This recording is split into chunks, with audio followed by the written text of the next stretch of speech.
Hello everyone, this video will help you to resolve noise or vibration issue in Samsung front load washing machine.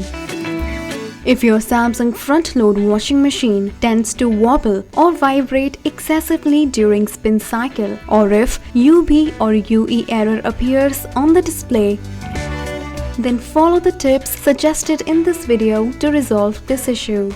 This issue occurs when the legs of the washing machine are not in firm contact with a solid floor.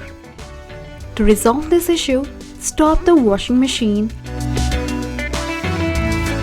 and remove all clothes. Check if the washing machine is off balance.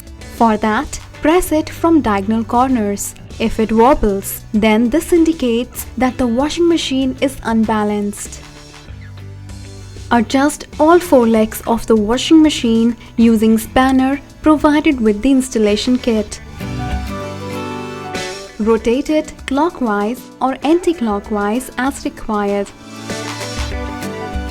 Tighten the nut to lock it.